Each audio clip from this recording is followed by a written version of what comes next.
soal makan saya kembali lagi karena paling banyak kita bahas ini yang kita makan salah. Mau cancer, mau jantung, mau stroke itu karena banyak sekali peran makanan yang salah. Nah, makanan yang salah itu antara lain juga zat-zat kimia yang kita makan. Itu kelewat berlimpah dan kita nggak bisa mengelak ya. Setiap kita jajan apapun, sekedar kerupuk, sekedar kecap, sekedar saus tomat itu sudah salah ya. Karena itu banyak bahan kimia yang masuk. Nah, yang lain adalah bahwa orang Indonesia cenderung makannya mono diet. Jadi nasi soto, nasi gado-gado. Nah itu salah, harusnya American breakfast. Jadi satu yang dari barat kita bisa tiru adalah gaya sarapan orang Amerika. Kalau di hotel itu seperti apa? Breakfast itu segala macam ada. Jadi makan pagi itu, sarapan itu menu pangeran yang serba ada.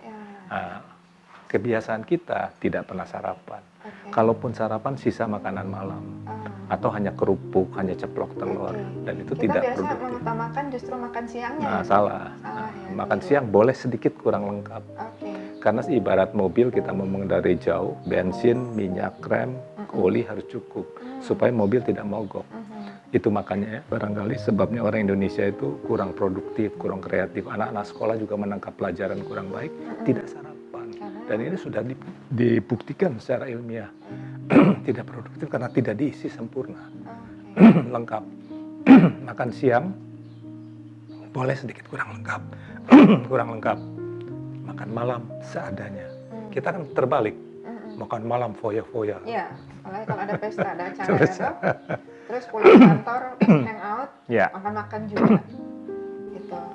Hal lain adalah bahwa yang sehat itu kesehatan ada di dapur, bukan di restoran. Kalau konsep itu dipegang, semua ibu-ibu masak sendiri, itu jauh lebih menyehat. Tapi kan sekarang ibu-ibu susah masak. Itu masalah. Selalu ada kendalanya di situ. Milihnya apa, mau apalagi enggak. Yang kerja dok. Betul. Situ kendalanya. Nah, jadi, hal lain bahwa makanan itu juga bisa mencegah kanker. Jadi kanker sebagian besar bukan rokok, sebabnya nomor satu adalah makanan. Jadi food additive ya, apa yang kita tambahkan dalam pengawet, pemanis, penyedap, ya, keripik yang bikin garing, itu semua bahan kimia. Kalau sekali dua kali tidak apa-apa, tapi bertahun-tahun kita lihat anak sekolah makan kerupuk yang merah kinclong, itu kan rodamin B, itu kan artinya pewarna tekstil yang tidak cocok untuk tubuh manusia. Puluhan tahun anak-anak makan kerupuk merah, makan sirup yang merah, yang dari pewarna tekstil itu akan kanker. Jadi saya prihatin.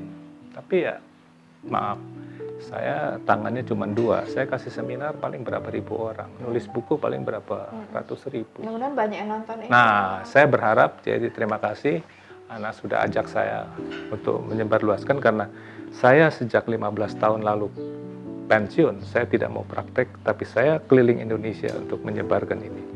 Tapi ya berapa? Syukur-syukur YouTube kan lebih. Ya.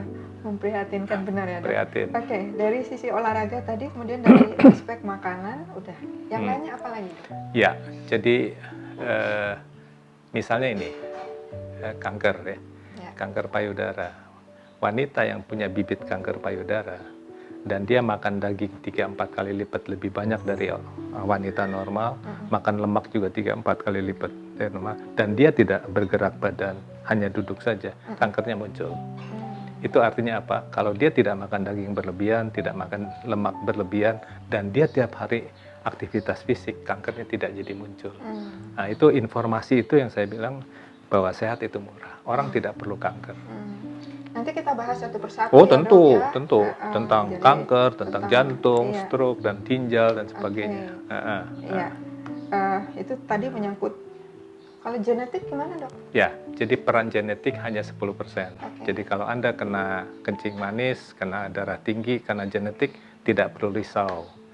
Kalau Anda betul-betul gaya hidupnya benar, minum obat teratur, ya, itu tidak lebih buruk dari orang yang tidak punya turunan.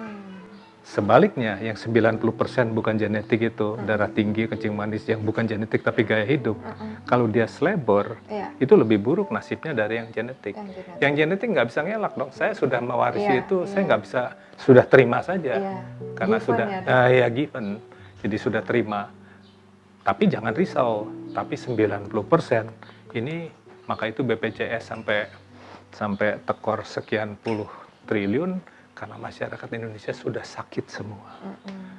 Karena apa? Mohon maaf, pembangunan kesehatan menunggu orang sakit. Jadi tunggu obat murah. Ya, Dok? Kenapa tidak di hulu? Saya punya konsep pembangunan di hulu, memberitahu pada masyarakat apa informasi, radio kasih edukasi, TV kasih edukasi. Mencuci tangan saja bisa mencegah 10 penyakit. Mencuci tangan saja yang benar. Kita kan nggak perhatikan, anak sekolah nggak tahu cuci tangan yang benar. Nah itu, jadi kalau pembangunan kesehatan di hulu sampai ke desa-desa, sampai ke hilirnya aman ya dong? Oh, aman, BPJS tidak akan tekor, sudah sehat. Sayangnya dari zaman Pak Harto dulu 30 tahun, 40 tahun yang lalu tidak investasi, tidak investasi, dan anggaran kesehatan di bawah, karena dianggap menghabiskan uang. Pak Harto lupa kesehatan itu investasi sumber daya manusia. Oke, nanti kita akan ngobrol lagi lebih jauh, apa saran-saran dokter supaya masyarakat secara dini bisa melakukan pencegahan dan betul-betul menjadikan tubuhnya itu sebuah investasi tanpa harus mengeluarkan uang banyak. Oke, kita kembali ke layar satu ini. Kalau Anda ke Singapura, makanannya anyep. Pemerintah ikut campur. Restoran, jangan terlalu asin. Nanti rakyatnya sakit. Saya ketemu pasien, dok, uang saya serahkan semua, harta saya serahkan. Tolong perbaiki jantung saya. Saya bilang sudah terlambat.